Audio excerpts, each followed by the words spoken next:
こんにちは、加藤です。今日の頑張らないスケッチはこちら。野外スケッチには欠かせない無比 S。今日はこの虫刺され薬を描いていきたいと思います。使う道具はステッドラーの 4B といつもの練りゴム、そしていつものクロッキー帳です。はい、この辺りに描いていきましょうね。こんな角度。置かれているのが右上がり左下がりで、今回のチューブは最初円柱形態、円筒形みたいなものがこうあるんですけど、それが途中から潰れているという感じで、まずこのキャップ部分に関しては円柱のようなものを想定して、この角度、この軸に沿って楕円を捉えていきます。この軸に対して直角のこの角度がこの長径と言われるこのキャップの楕円の一番広い外側になります。これ寝ている楕円を缶とか瓶とか寝っ転がっているものを描く際に、皆さんこの楕円をね結構描くの難しいと思ってると思うんですけど、この軸さえ覚えてしまえば、ここに対して直角っていうことさえしっかりと身につけてしまえば、そんなに難しいことではないと思うんですよね。寝ているからといって特別なことはなくて、もしこれが立っていたら、垂直に立っている円柱だとしたら、垂直な軸に対してこれ水平になりますよね。構造で言うと、キャップがあって、キャップが閉じるところ白いパーツがあって、でここで外側に広がる、ここが銀色の部分ですね。で本体につながるこの部分、赤いキャップがここまででちょっと細かいですね。で白い縁の部分、本体の受け側、そしてここが金属色の、側面、この部分ですね。この部分が白いところまでこんな風にちょっと帽子の縁のような感じ、傘のような感じで上側と下側と、もうちょっと広くしておきます。こんな感じで、そこから本体の太さが気持ち太くなります。気持ち太くなります。一応これ直線で、ここの中心からの幅が同じになるような感じで、はい、ちょっとね向きを変えて形確かめましょうね。どうしてもねこう左右で歪みが出やすいんですよね、斜めにして描いていると。なので時々垂直がこうまっすぐ見えるような向きでこんな風に置き直して、右のカーブと左のカーブがこう綺麗にこうつながってくれるように見直します。斜めから見て描くとやっぱりね歪みが出やすいんですよね。で筋があると。この筋はねちょっとギザギザになってるんですけど、数えましょう。この中心から数えましょう。1、2、3、4、5本まで見えます。1、2、3、4、5、5本まで見えるっていうと、こんな幅、だいたいこんな幅です。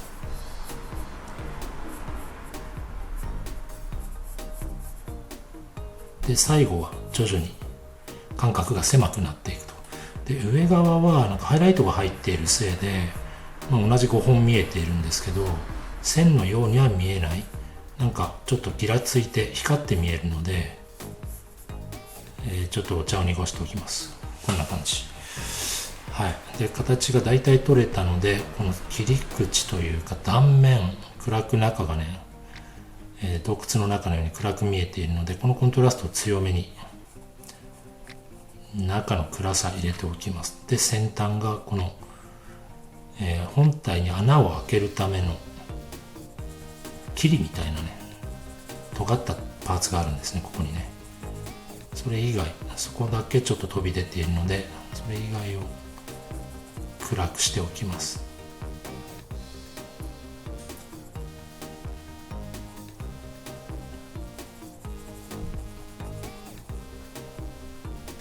で、ここが明るいところ、ここからが暗いところ、ちょっと色もつけておきましょう。その方が印象が合わせやすいと思うので、線じゃなくてね、色つけておきましょうね。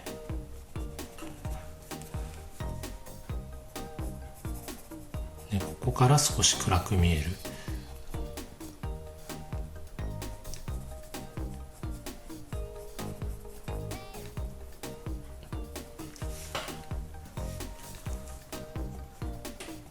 で、内側に回り込んでいって、で、白く塗装してある本体のこのチューブの本体が始まる。いや、だいぶ時間かけちゃいましたね。こんな感じでいきましょう。そして、チューブの長さはどんなもんなんだ？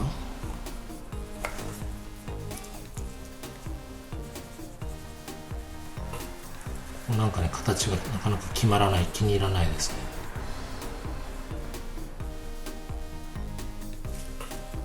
はい、こんな感じで書いたり消したりしながら、ここのカーブちょっと整えていきます。とりあえずこんな形にしておきましょう。そしてこの辺ハイライトが入っていて、縦横の比率でいうと、この幅に対して奥行き長さはどのくらいだろう。この辺かな、このくらい。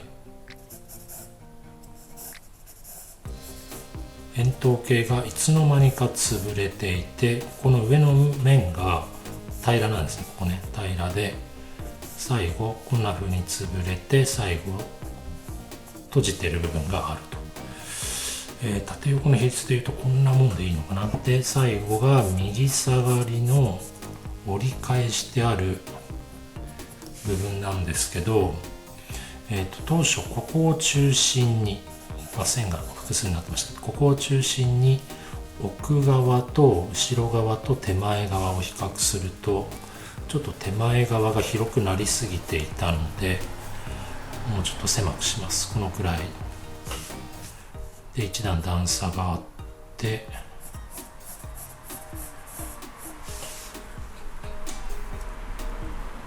狭すぎますね。もうちょっと広くしましょう。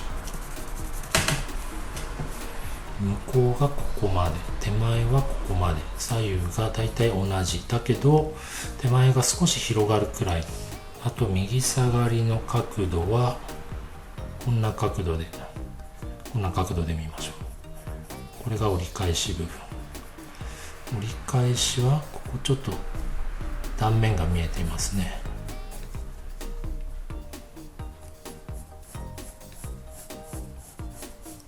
向こう側はちょっとぷっくり膨らんで、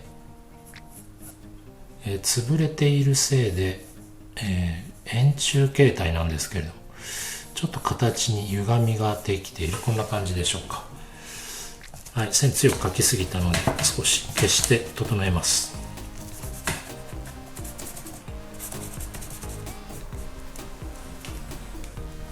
はい、こんな感じでいいかな。ちょっと膨らみすぎて印象が悪いですね。こんな感じ。シルエットをちょっと見直します。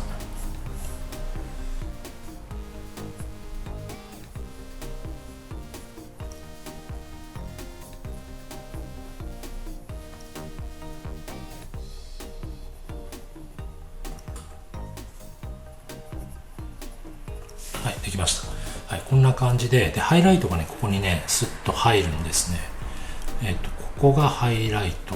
で、筋がこんな風に続いていて、ここ一旦途切れてから、またここへ向かってハイライトが入ります。はい、それ以外、ちょっと文字もね、レタリング入れていきましょう。特徴的なデザインとして、ここに赤い帯が1重、2重、3重に。これが細い帯。まずは1重目。もう色つけていっちゃいますね。こんな感じで1本目の帯が入って、白い帯が隣。楕円に沿って書いてます。で、ちょっと色つけておきましょう。赤色のピンク色の色がついているところがこんな感じ。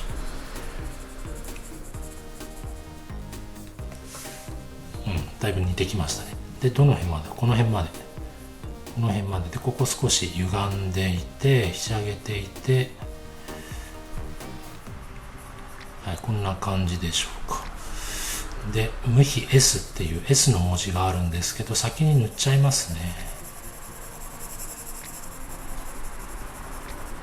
はい、ベースの調子をつけました。でこの中に文字が入ると。斜めに歪んでいる形なので、この見える角度と長さとそのカーブをこんな風に書き入れていきます。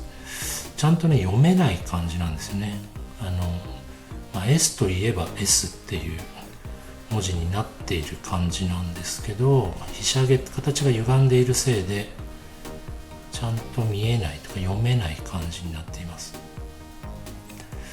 でここに丸がこう来て、はい、こんな感じでしょうか。斜めになっている S っていう文字なんですね。で決まったら練りゴムで抜いていきます。白い文字を書くときって先にこう暗い調子を、ベースになる色を入れておいた方がいいんですけど、練りゴムで細かい仕事って難しいので、どうしてもこの輪郭線が強くなる人が多いんですよね。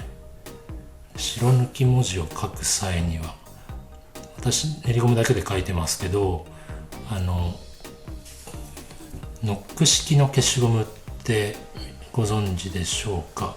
シャーペンみたいな消しゴムが売られてるんですね。先端がすごく細いちょっと硬めの消しゴムで、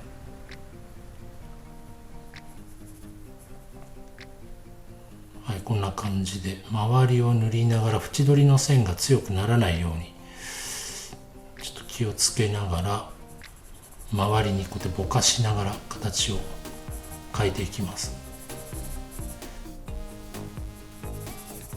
白抜き文字は本当に厄介ですよね。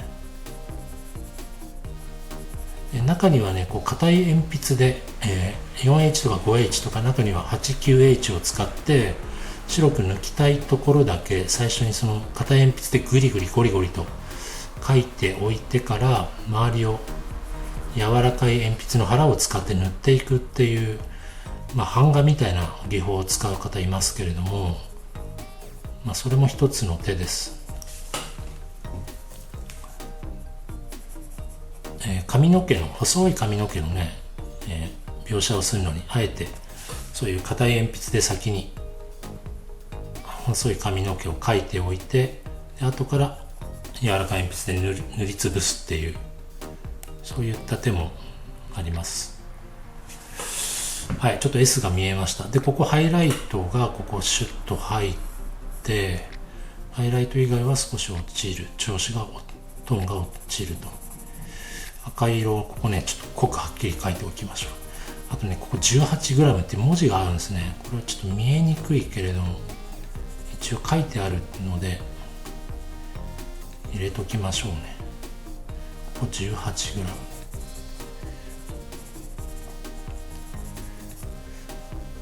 工業製品書くときにはこの取扱説明書みたいな小さな細かい文字とか、内容量とかなんか細かな情報が多すぎて、それを全部書こうとすると、本体書くのでも結構大変なのに、今8がこんなちっちゃくなりました。それ以外にもこうグラムとかもほぼ見えないですからね。見えないけどなんか白いなんか形があるなっていうのが分かるくらいには一応塗り残しておきましょう。単純化しながらね、こう文字がここにちょっとあるぞと。もう8とかねちょっと見えないですけど、このくらいにしておきましょうか。16g に見えますけど、ちょっと許してもらって、はい。でこの歪んだ形がこうきて、隣にもう一本赤いラインが入って、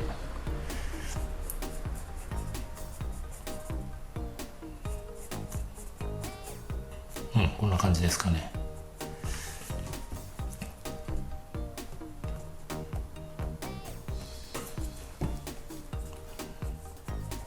ひしゃげた形、歪んだ形は結構よく見ていきましょう。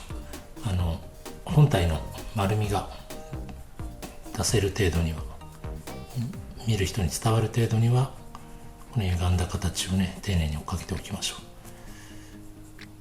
う。はい、こんな感じでしょうか。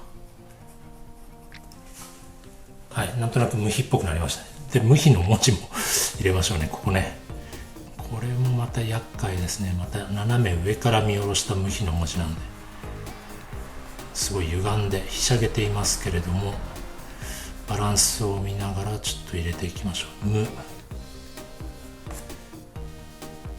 ひ、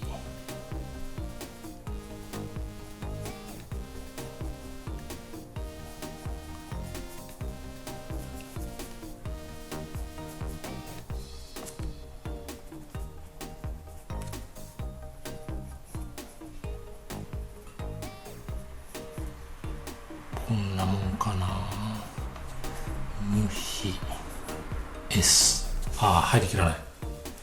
無比がでかすぎましたね。ちょっと考え直しましょう。ここに S が来て、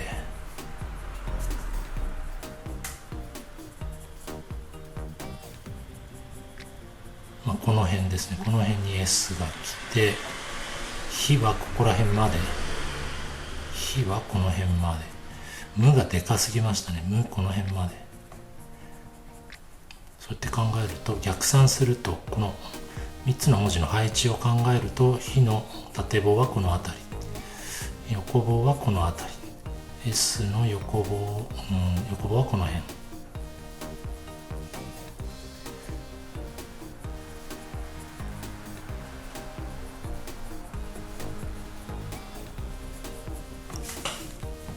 はい、なんとなく位置が決まってきました。もう一回見直していきます。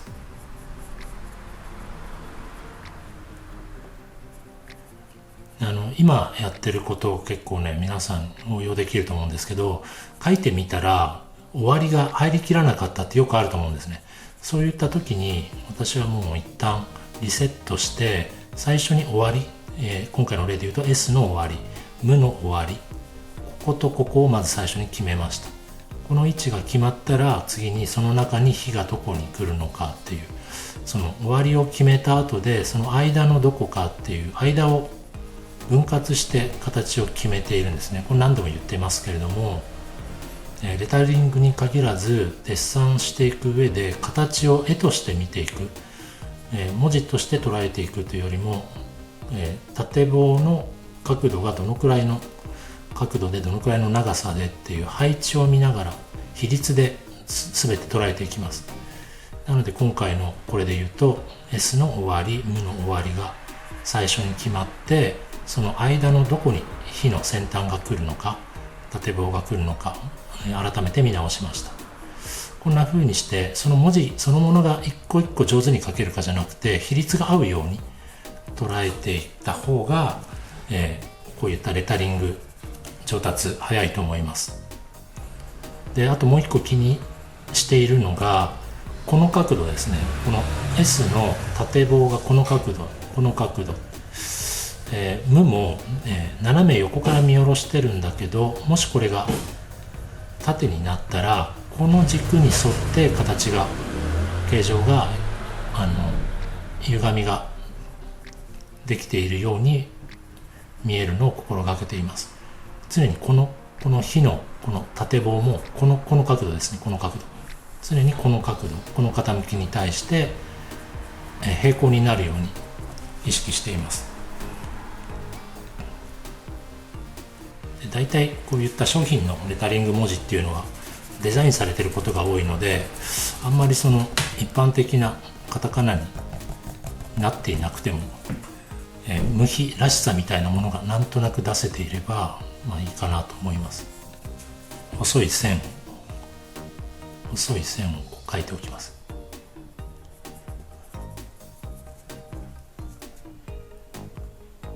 はい、この程度までで無比。あとそうですね、接地面ちょっと整えておきましょうね。せっかくなんで床に置いてあるこの影もちょっと書き入れましょう。ここは接していて、でキャップの部分はちょっと浮いている。ここまでが接しているところ。接地面の影強くはっきり濃く思い切って入れています。でちょうど水面みたいな感じで映ってるんですね。こんな風にね。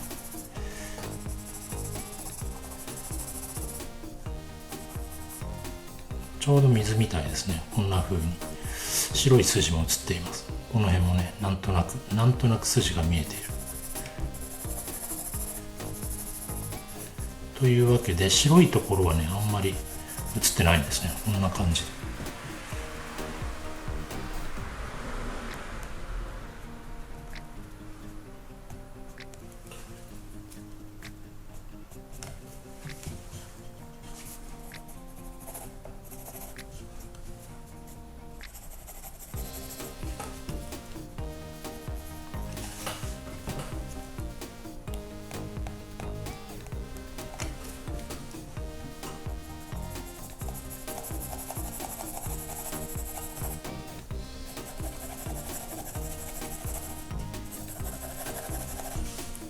はい、余計なところを消して、ここまで書いて終わりにしたいですね。これで印象がちょっと近くなるかな。キャップが結構赤くてはっきりしてるんですよね。今日は野外スケッチには欠かせない虫刺され薬ムヒ S を書いてみました。今日の動画は以上になります。それではまた次の動画でお会いしましょう。さよなら。